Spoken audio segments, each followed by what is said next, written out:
Me pinté el pelo azul para que mi jefe dejara de culparme por los pelos en la comida de los clientes. Trabajaba en un restaurante familiar llamado Mel's Kitchen, donde el dueño Tom estaba absolutamente convencido de que cada pelo que encontraban en la comida era mío. No importaba que tuviéramos como 8 empleados más con el pelo castaño igual que el mío. No, según Tom, yo era la que perdía el pelo. La primera vez que pasó, una señora encontró un pelo castaño largo en sus panqueques. Tom se me acercó de inmediato delante de toda la cocina y me dijo, Emma, ¿tienes que usar una redecilla o estás despedida? Yo pensaba, bueno, da igual. Así que empecé a usar la ridícula redecilla en cada turno. Pero luego volvía a pasar.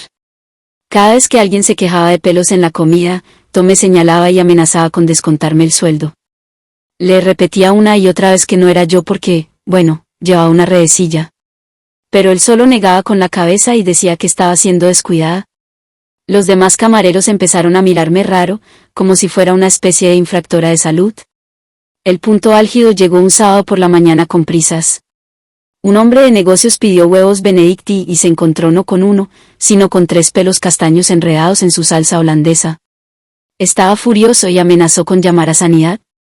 Tommy irrumpió en la cocina con la cara roja y sudorosa y me gritó delante de todos. Emma, se acabó. Una queja más por el pelo y te vas. Estaba tan frustrada que casi lloré allí mismo. Sabía a ciencia cierta que esos pelos no eran míos porque lo llevaba recogido en un moño apretado bajo esa estúpida redecilla. Pero Tom no se daba cuenta. Fue entonces cuando noté algo que me llenó de furia. Sara, una de las cocineras, estaba de pie justo detrás de la parrilla con su larga melena castaña completamente suelta, sin ni siquiera una coleta a la vista. No llevaba ningún tipo de protección para el pelo. Pero aquí está el truco, Tom no le dirigió la palabra porque era su sobrina. Esa noche fui a CVS y compré el tinte azul más brillante que encontré, como un azul eléctrico, de esos que gritan, mírame, desde el otro lado de la habitación. Me teñí toda la cabeza en el pequeño baño de mi apartamento, dejando manchas azules por todo el lavabo y probablemente en mi depósito de seguridad. El lunes por la mañana llegué al trabajo con cara de punk. Tom me miró con extrañeza, pero no dijo nada. Me puse la redecilla como siempre y me puse a trabajar. A eso de la hora del almuerzo, una pareja de ancianos pidió el pastel de carne especial. 10 minutos después me llamaron y allí estaba, una larga melena castaña sobre el puré de papas. Observé, me quedé paralizada. Por un segundo no supe qué hacer. Era un cabello grueso, ondulado, aún brillando con esa ligera capa de grasa que deja el vapor de la cocina. Lo vi en silencio, sintiendo como la sangre se me iba al rostro. No era mío, no podía ser mío. Yo llevaba el cabello azul, y estaba metido bajo la redecilla más ajustada que vendían en la farmacia. Tom se acercó con esa expresión de siempre, la mandíbula tensa, los ojos escudriñando la bandeja como si fuera un detective resolviendo el misterio de su vida. Otra vez tú, Emma, soltó con el tono de quien ya ha decidido el veredicto. Levanté la vista con lentitud. No me molesté en responder de inmediato. Me limité a señalar el pelo con el dedo índice, muy despacio, casi con desprecio. ¿Eso te parece azul? Tom frunció el ceño. Se agachó un poco, observó el cabello con más atención. Se notaba que dudaba, pero su orgullo le impedía admitirlo. Puede que la tintura se haya ido deslavando, y volvió a ponerse castaño, brillante y grueso como cuerda de guitarra. ¿Le corté? ¿O crees que soy la única mujer en esta cocina con folículos activos? Hubo un breve silencio. De esos que incomodan incluso a los cucharones colgados en la pared. Todos se voltearon a mirar a Sara. Ella estaba de espaldas cortando tomates como si el tiempo no existiera. Su larga melena castaña cayendo por encima de sus hombros, sin una coleta, sin una pinza, sin siquiera fingir que le importaba. No dijo nada, ni siquiera se giró.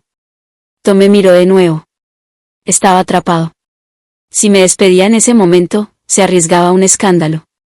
Yo tenía la prueba viviente en la cabeza. No podía ser mi pelo. Me limité a recoger el plato y a llevarlo de vuelta a cocina para rehacerlo. No dije nada más, no hacía falta, pero por dentro hervía. Ese fue el día en que decidí que ya no iba a esperar que la verdad saliera a flote sola. Si Tom y Sara jugaban con ventaja, yo también lo haría. Esa noche volví a casa y abrí una carpeta oculta que tenía en mi computadora.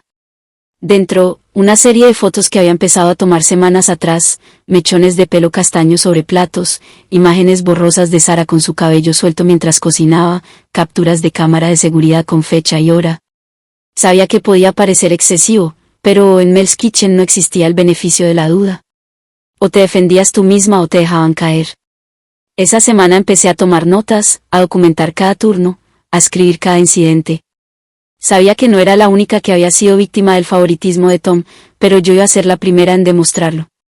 El jueves siguiente ocurrió algo que me terminó de abrir los ojos. Había un cumpleaños en el restaurante. Una familia entera reservó el salón privado para festejar a su abuela de 90 años. Todo estaba decorado con globos dorados, servilletas personalizadas y un pastel gigante que trajeron de fuera. Yo fui asignada como mesera principal. Todo marchaba bien hasta que el abuelo, un señor flaco con bastón y una voz rasposa, llamó a Tom y se quejó de que había encontrado un cabello en su lasaña. Tom me buscó con la mirada, se acercó y sin siquiera mirar el plato, ya estaba hablando. Emma, ya hablamos de esto. No le dejé terminar.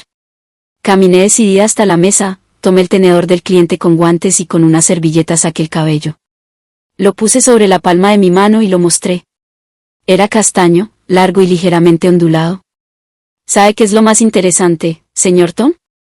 Le dije al dueño, pero en voz alta para que todos escucharan.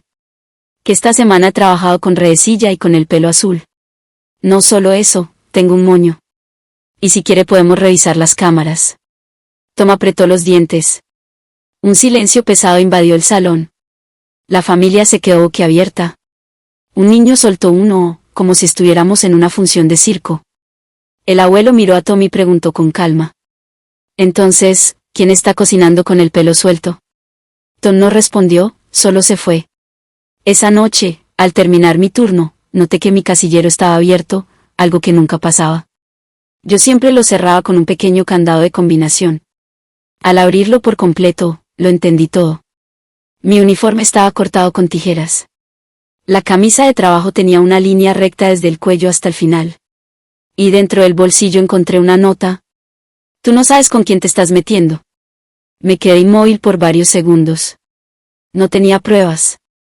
Claro, no había cámaras en la zona de casilleros. Nadie había visto nada, pero la letra era de mujer y yo la había visto antes en las pizarras de recetas que Sara solía escribir. Al día siguiente pedí hablar con Tom. Llevé conmigo una carpeta con las fotos, los registros y las notas. Pensaba enfrentarlo, mostrarle todo, obligarlo a tomar medidas. Pero cuando llegué, Sara estaba en su oficina. Y Tom, no, ni en la cocina, ni en el restaurante, ni en el estacionamiento. Nadie sabía dónde estaba. Salió hace una hora, dijo uno de los lavaplatos. Se veía apurado. Y entonces supe que todo estaba por cambiar. Porque si Tom estaba desapareciendo justo cuando iba a enfrentarlo, era porque algo más grande se estaba cocinando, y no precisamente en la cocina. Tom no volvió esa noche ni al día siguiente, y nadie decía nada. Las órdenes seguían saliendo de cocina, los platos llegaban a las mesas y Sara. Bueno, Sara parecía más cómoda que nunca. Se paseaba con el delantal de supervisora, aunque su cargo oficial era simplemente cocinera. Ya no se molestaba en disimular. Llevaba el cabello suelto, pintalabios rojo oscuro, uñas recién hechas. Daba órdenes como si el restaurante le perteneciera. Incluso empezó a llamarme, cariño, y, nena, con esa condescendencia que se te mete en la piel como aceite quemado. Yo no decía nada aún. Sabía que estaba caminando sobre cáscaras de huevo, que si me precipitaba todo se me podía venir encima.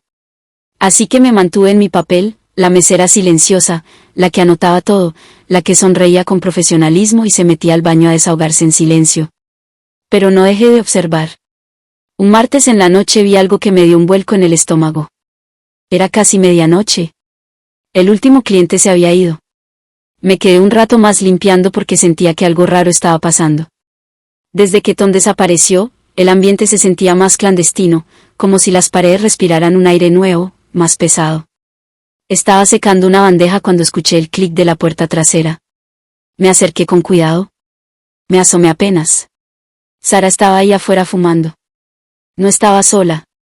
Un hombre alto de traje gris le hablaba al oído. Ella reía. Le entregó un sobre grueso.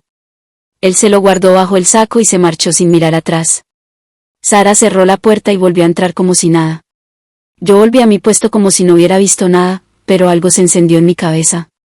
Mel's Kitchen no era solo un restaurante, y empecé a pensar que Tom tal vez no se había ido por voluntad propia.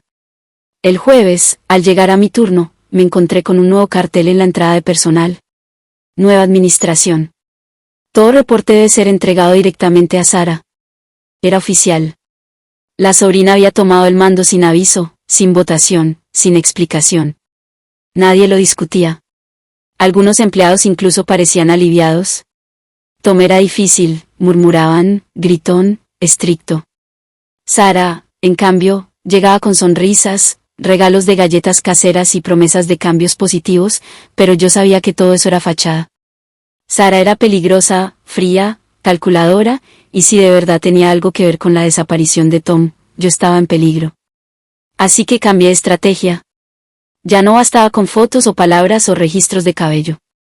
Ahora necesitaba pruebas reales, algo que no pudiera ser negado, destruido ni ignorado.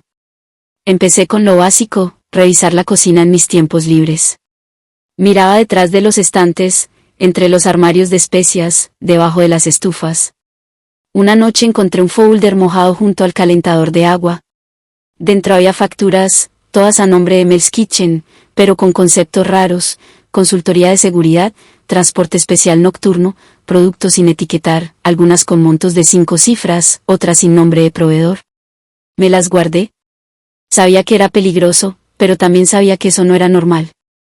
Una semana después, mientras limpiaba el baño de mujeres, porque sí, ahora todos hacíamos de todo, me topé con algo aún más raro. En la rejilla del extractor había un pequeño bulto envuelto en plástico. ¿Lo bajé? Era una bolsita sellada al vacío. Dentro algo que parecía carne, pero no era carne, era pelo. Mechones enteros, enredados, oscuros. Había un papel junto a la bolsa que decía: entrega lista, no abrir. Propiedad de la cocina privada. Mi estómago se revolvió. ¿Para qué guardaban cabello humano? ¿Y por qué lo escondían ahí? ¿Era una broma, un mensaje, o había algo más siniestro ocurriendo? Esa noche, antes de dormir, no pude evitarlo. Soñé con Tom. Estaba sentado al fondo del restaurante, en la mesa más oscura. Me miraba sin parpadear. En el sueño su boca no se movía, pero yo escuchaba su voz. No confíes en nadie, ni siquiera en ti misma. Desperté con el corazón desbocado y al día siguiente recibí un mensaje anónimo en mi casillero. Sin remitente, sin nombre, solo decía: sabemos lo que hiciste, pero aún puedes parar. Lo arrugué y lo quemé en el fregadero del baño. No pensaba parar. No, ahora la historia ya no se trataba de mí, ni de mi pelo, ni siquiera de la injusticia en la cocina. Esto era algo más grande. Sara estaba al frente. Tom había desaparecido y yo era la única que no estaba dormida en ese lugar. La pregunta era, ¿hasta dónde estaba dispuesta a llegar?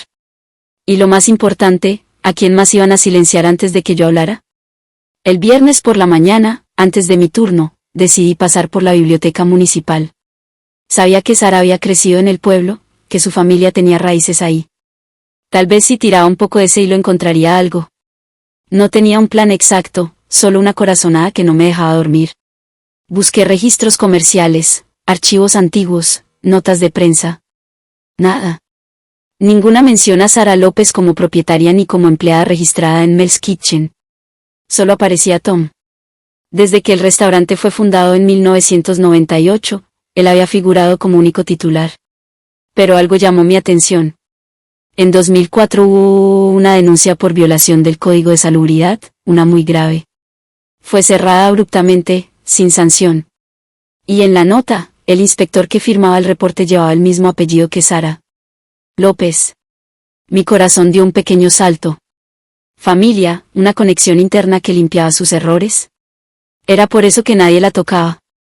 Por eso podía estar en la cocina con el cabello suelto sin consecuencias. Cerré el registro y me marché. No tenía una prueba definitiva, pero tenía una nueva certeza. Sara no solo estaba protegida, era intocable, y eso la volvía aún más peligrosa. Esa noche el restaurante estaba más lleno de lo normal, una especie de fiesta no oficial. Gente en trajes caros, botellas de vino que jamás había visto en el menú, risas forzadas, brindis susurrados. A mí me pusieron a servir en la zona exterior, la más alejada de todo.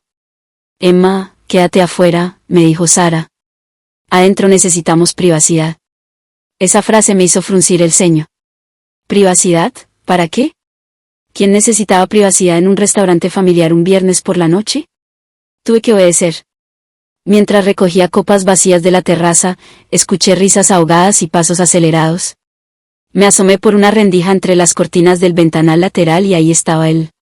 Tom, de pie, vestido con traje, con una copa de vino en la mano, conversando con el mismo hombre de traje gris que había visto antes en la parte trasera, el de los sobres. Se me fue el aire. No había desaparecido, no estaba huyendo. Entonces, todo esto era un juego. Volví a mi puesto sin decir nada, pero por dentro mi mundo temblaba. La furia era más fuerte que la sorpresa. Horas buscando la verdad, semanas acumulando pruebas, días enteros pensando que lo habían desaparecido y él ahí riendo, brindando como si nada. Ese fue el momento en que entendí la verdad más dolorosa. Él también estaba en esto. Al día siguiente entré temprano al restaurante. Tenía un solo objetivo, llegar a la oficina de Tom o de Sara o de quien fuera. Tenía que encontrar algo más, algo que confirmara lo que había visto. La oficina estaba cerrada, pero la llave seguía oculta en el mismo lugar que Tom usaba, bajo el tapete de entrada. La tomé con manos temblorosas y entre la oficina olía a humedad y a papeles viejos. En la esquina, un archivador oxidado. Empecé a abrir los cajones, uno por uno. Nada. Y entonces, bingo, un expediente rojo sin etiquetas. Dentro había algo que me dejó helada. Fotografías, decenas, todas de empleados. Algunos actuales, otros que ya no estaban, algunos incluso que ni siquiera recordaba, todos con anotaciones a mano: inestable, leal, demasiado curioso, útil, riesgo potencial. Y al final mi nombre, Emma, buena presencia, obediente, potencial riesgo si se siente acorralada, inteligente, cuidado. Cerré el expediente de golpe. Quería vomitar. No solo me observaban, me evaluaban, me clasificaban.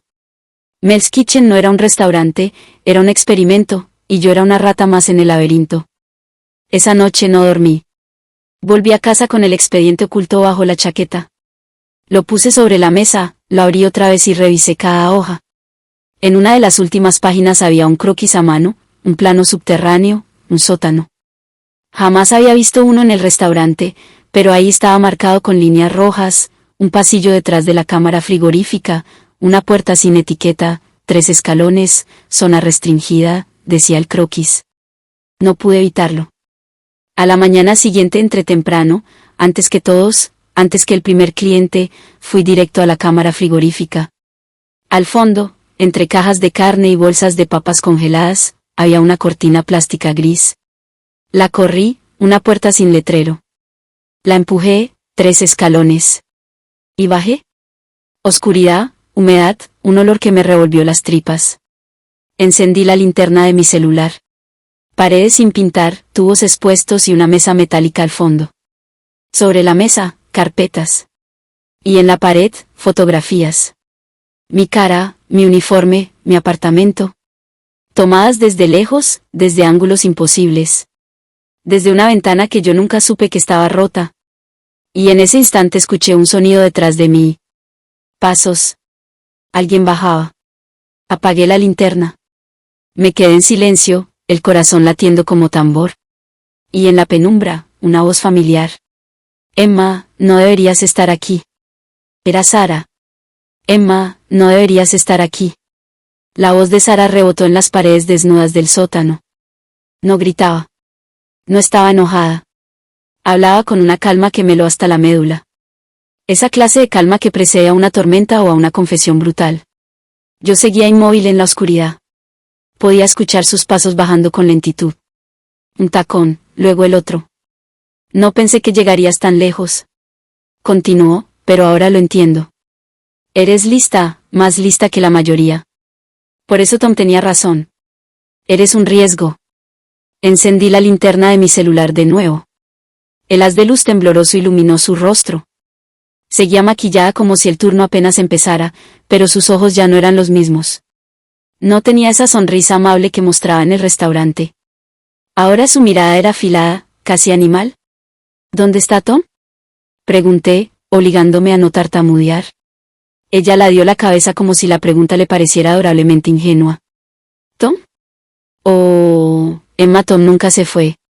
Está exactamente donde quiere estar, donde siempre ha estado. ¿Qué es todo esto? Insistí. ¿Por qué me estaban vigilando? ¿Por qué hay fotos mías? ¿Qué hacen con todo esto? Sara caminó hacia la mesa metálica, como si estuviéramos en una clase de cocina y fuera a enseñarme a cortar cebolla. Colocó una mano sobre una de las carpetas y la abrió con parsimonia. Sacó una hoja, la leyó por un segundo y la sostuvo frente a mí. ¿Sabes qué es esto? Dijo. Es tu perfil psicológico. Lo redactó un evaluador privado hace 6 meses. Lo contrató Tom.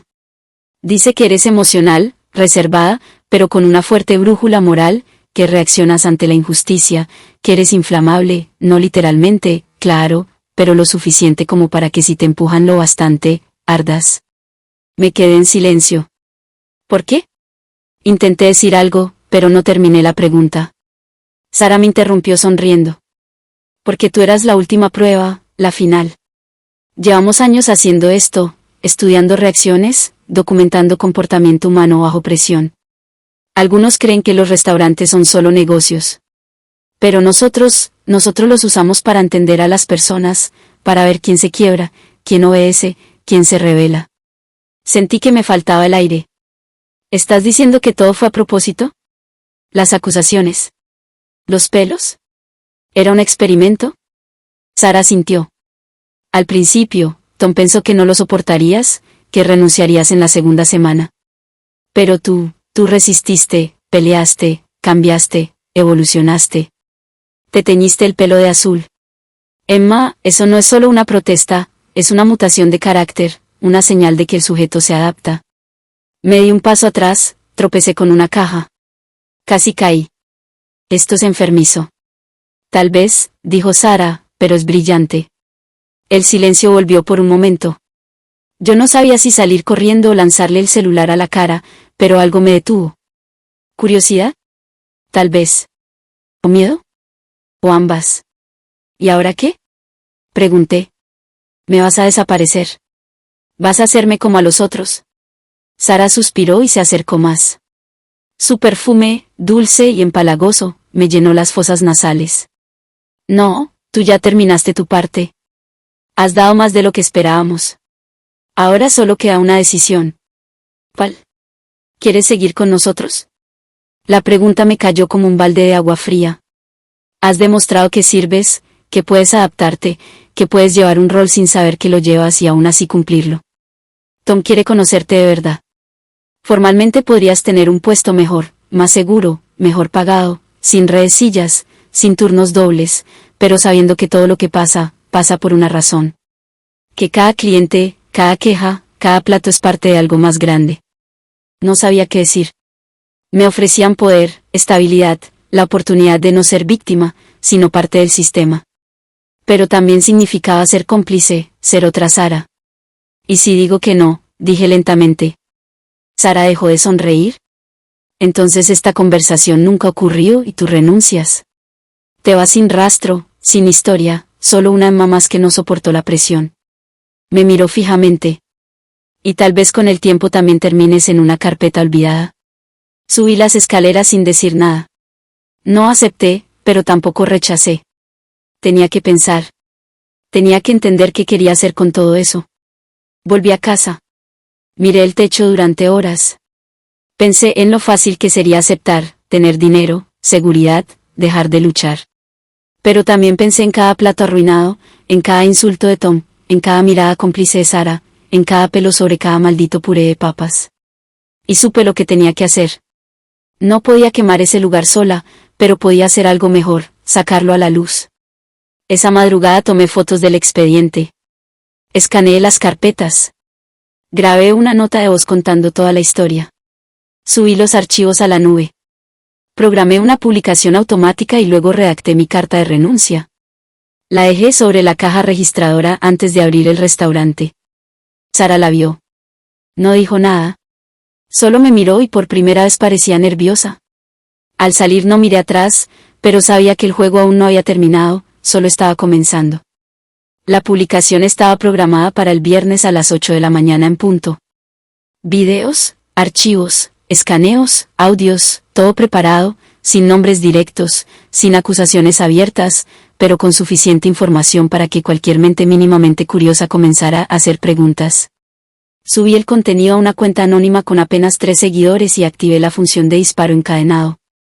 Si alguien intentaba eliminarlo, se replicaría automáticamente en varios canales espejo. ¿Lo tenía todo cubierto? O eso creí. El viernes a las 7:48 de la mañana recibí una llamada de un número desconocido.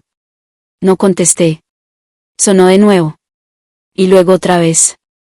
A las 7:53 de la mañana alguien golpeó mi puerta. 3 golpes. Pausa. Otros 2. Me paralicé.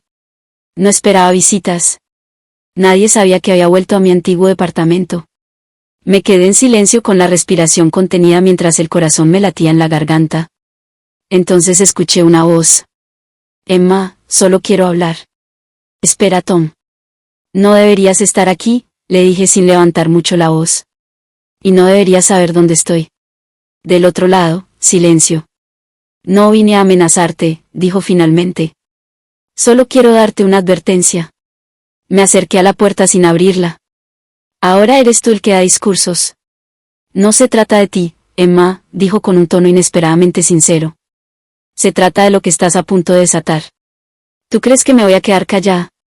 Después de todo lo que han hecho. Mi voz temblaba, pero esta vez de rabia. No entiendes, dijo él. Esto no es un juego de cocina. Esto es una red, y tú no sabes quién está en ella. No solo Sara, no solo yo. Hubo un silencio más largo esta vez. Hay gente que no quiere ser observada, y si tú hablas, vas a ponerlos en movimiento. Y entonces lo entendí. Sara y Tom no eran la cima de nada. Eran instrumentos, parte de algo mucho más grande. A las 8 de la mañana, exactamente como lo había programado, el contenido se publicó. El primer retweet llegó a los 3 minutos, luego una mención en Reddit, luego en un grupo de Facebook de trabajadores de hostelería. A las 8:15 el video tenía 1000 vistas, a las 8:34, 20.000. A las 9 ya era tendencia local, pero no fue eso lo que me preocupó. Fue el correo que recibí a las 9:05 de la mañana, sin asunto, sin cuerpo, solo un archivo adjunto, una foto de mi hermana saliendo de su universidad y abajo un mensaje, no se trata solo de ti. Me quedé helada. No tenían que amenazarme a mí directamente, no si podían presionarme a través de los que amaba. Llamé a mi hermana de inmediato. ¿Todo bien? Le pregunté. Sí. ¿Por qué? Estoy saliendo de clase. Solo quería saber. ¿Vas directo a casa? Sí. ¿Pasa algo? No, pero cierra la puerta con seguro. Mi voz temblaba y ella lo notó.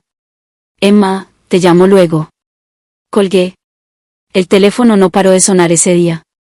Mensajes anónimos, correo sin remitente, un número distinto cada vez. Alguien quería asustarme, pero también querían que supiera que me estaban mirando. Sin embargo, algo sucedió esa tarde que cambió el rumbo de todo. Una reportera, joven, decidida, llamó desde una radio local. Emma, soy Clara Martínez. Estoy investigando tu historia. Ya he confirmado algunos datos. Hay cosas muy serias detrás. Quiero entrevistarte en privado, sin cámaras, solo audio. Dudé, pero acepté. Nos reunimos en un café pequeño, lejos del centro. Le conté todo, desde los pelos en la comida hasta el sótano. Le mostré las fotos, las carpetas. Le hablé del archivo con mi perfil psicológico, de la oferta de Sara, del encuentro con Tom. Ella no interrumpió ni una vez, solo grababa y tomaba notas. Al final me miró y dijo, esto es más grande de lo que imaginaba. ¿Qué vas a hacer? Pregunté. ¿Publicarlo? Pero no ahora. Primero lo cruzaré con otros casos. Ya he recibido testimonios parecidos en otros estados. Mel's Kitchen no es el único restaurante. La red se estaba volviendo visible y yo ya no era la única que la veía. Esa noche, al llegar a casa, encontré la puerta de mi departamento abierta, no forzada, solo abierta. Entré con el corazón en la boca. Todo estaba en su sitio. Menos una cosa, la carpeta roja había desaparecido y sobre mi mesa una nota escrita a mano, última advertencia. No empujes más. Tom había tenido razón. Ya no era un experimento, ya era personal. Me mudé esa misma noche, no lo anuncié, no dejé rastro. Desactivé todas mis cuentas, me cambié el número. Solo Clara sabía dónde estaba y durante semanas no hice nada. Solo esperé hasta que un día llegó el mensaje que lo cambió todo. Se filtraron los expedientes, no solo los tuyos, todos. Hay una investigación federal en curso y quieren hablar contigo. Mel's Kitchen cerró una semana después. Sara desapareció. Tom fue citado a declarar, pero su abogado alegó problemas de salud mental. Y yo, por primera vez en mucho tiempo, dormí sin miedo, pero aún no se había acabado. La historia necesitaba un final, uno definitivo, y yo lo estaba preparando. El restaurante cerró oficialmente un jueves sin previo aviso. Mel's Kitchen, después de casi 3 décadas de funcionamiento, bajó las persianas sin una sola palabra de despedida. No hubo comunicado público, ni declaraciones de Tom, ni disculpas a clientes. Solo un cartel escrito a mano en la puerta, cerrado por mantenimiento indefinido. Pero todos sabíamos que no era por mantenimiento. Era porque el secreto había dejado de serlo y los que tenían algo que ocultar ya no podían esconderse. La investigación federal no tardó en extenderse. La periodista Clara publicó una serie de artículos detallando los métodos de vigilancia psicológica, el abuso laboral, la manipulación emocional en los entornos controlados por esta red de restaurantes experimentales. No era solo Mel's Kitchen. Eran más de 30 locales repartidos en varios estados, todos con directivos vinculados a una misma empresa de consultoría de comportamiento organizacional. Un nombre bonito para una práctica turbia. Seleccionar, manipular y clasificar empleados como si fueran piezas de ajedrez en un tablero que solo unos pocos podían ver. Me citaron para declarar. Viajé con escolta hasta el edificio federal. En una sala sin ventanas grabaron mi testimonio completo. Les entregué copias de todo lo que aún conservaba y les di nombres, fechas, horarios. Me preguntaron si quería entrar al programa de protección de testigos. Dije que no. No me voy a esconder más, respondí. Había pasado demasiado tiempo silenciada, observada, reducida a un número. Ahora al fin podía ser Emma con voz. La historia se hizo viral. Los medios comenzaron a llamarla el experimento del restaurante. Algunos lo tomaban como teoría conspirativa, otros como una violación masiva de derechos laborales. Pero todos hablaban de ello y del cabello azul.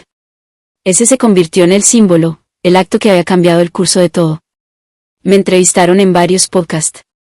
Recibí cientos de mensajes de apoyo, algunos de antiguos empleados de Mel's Kitchen, otros de personas que vivieron abusos similares, gente que nunca se atrevió a hablar hasta ahora. Y fue ahí cuando entendí algo. Esto ya no era sobre mí, era sobre todos. Una semana después recibí un sobre por correo sin remitente.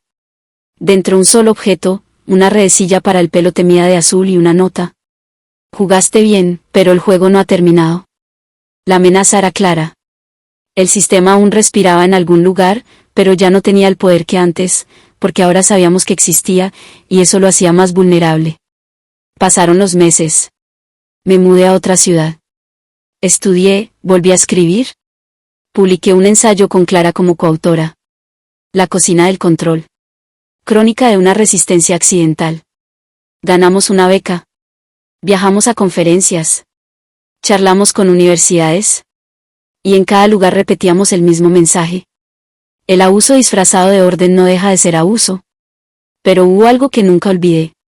Una pregunta que me seguía rondando como un eco silencioso. ¿Por qué yo? ¿Por qué me eligieron? ¿Por qué Emma? Un día, revisando papeles antiguos, encontré la respuesta.